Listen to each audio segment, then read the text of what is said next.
Well, I don't know, and neither do they. A lot of anomalies that we just can't understand or explain. And as Peter went on to say,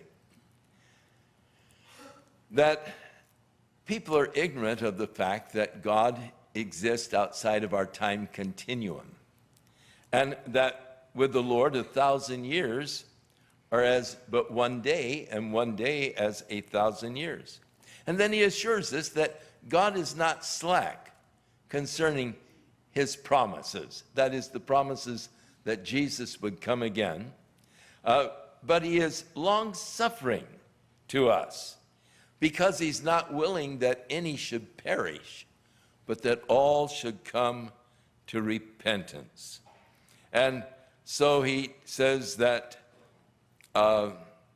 one day the Lord will come as a thief in the night, and the heavens will pass away with a great noise. Now that's a big bang, and this one I do believe in. And the elements shall melt with a fervent heat, and the earth and all of the works that are in it will be burned up. And since all of these things are going to be dissolved, what manner of persons ought we to be in all holy living and godliness, as we look for the coming of the day of God, wherein the heavens, being on fire, will be dissolved, the elements will melt with a fervent heat. Nevertheless, we, according to his promise, look for the new heavens and the new earth, wherein dwells righteousness. Wherefore, seeing that we look for such things, let us be diligent that we might be found by him in peace, without spot and blameless, and account that the long suffering of our God is to give people more time to be saved. The prophet Ezekiel testified of things that would be happening that would awaken us to the fact that we're getting close to the end. And he talks about, in chapter 36, of the redevelopment of the agricultural potential of the land of Israel. Back in 1897, the Jews got the idea to go back to Israel and to begin to develop the agricultural potentials that are there. They came to the valley of Sharon, which is and was at that time a boggy swamp filled with malaria. Through the years, the silt dams had developed at the Mediterranean, and all of the rivers within the Sharon Valley were dammed by the silt, and thus it formed just this huge swampy area, just totally uninhabitable. But the Jews came in and began to buy up that property. And those who were selling it laughed all of the way to the bank at how foolish and stupid the Jews were for buying that worthless acreage.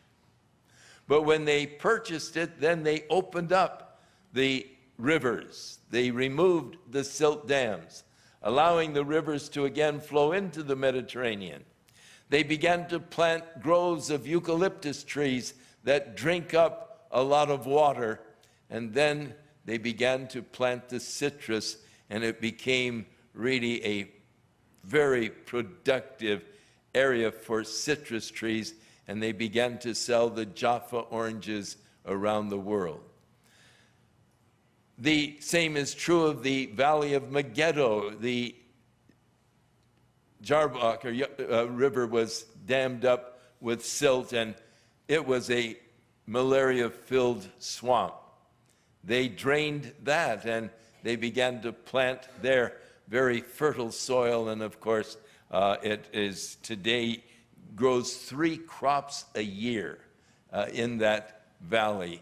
And they developed that agricultural potential just like Ezekiel prophesied they would in Ezekiel chapter 36.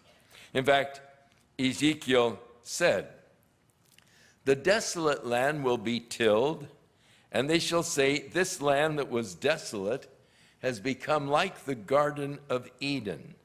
And the waste and the desolate and the ruined cities have become fenced and are inhabited. Then the heathen that are left round about you will know that I am the Lord that builds the ruined places, and I plant that which was desolate. I, the Lord, have spoken it, and I will do it." I like it when God brags. I said it, I'll do it. And what can you say? He's done it. Chapter 36 of Ezekiel has been fulfilled in the last century. In Ezekiel chapter 37, the Lord said that he's going to gather then the Jews back into the land.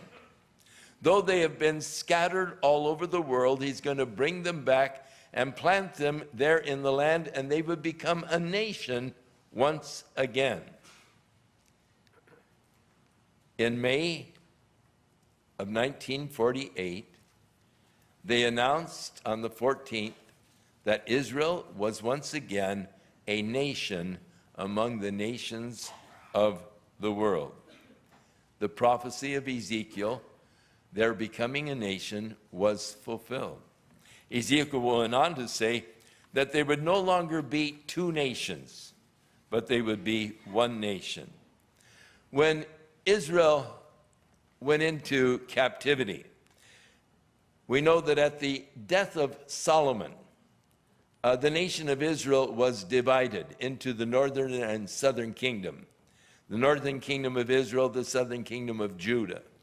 And Israel went first captive by the Assyrians, and then about 100 years later, the southern kingdom of Judah was destroyed by Babylon. But the Lord said when they come back, there'll be one nation, no longer divided, which, of course, has been the case. Now, in chapter 38, the Lord said when he has gathered them again into the land and they are dwelling there, that he's going to put an evil thought into the minds of the leaders of Russia, and they will mobilize the Muslim nations, beginning with Iran, and they will attempt to annihilate Israel as a nation. It's interesting, Israel has had problems from its birth. The moment that Ben-Gurion announced that Israel was a nation, Syria attacked from the north and took the Golan Heights. Egypt attacked from the south and took the Sinai Peninsula. And Jordan attacked from the east and took the West Bank. So that Israel was left with just a small little portion of land, which they fought bravely for and were able to maintain as Israel.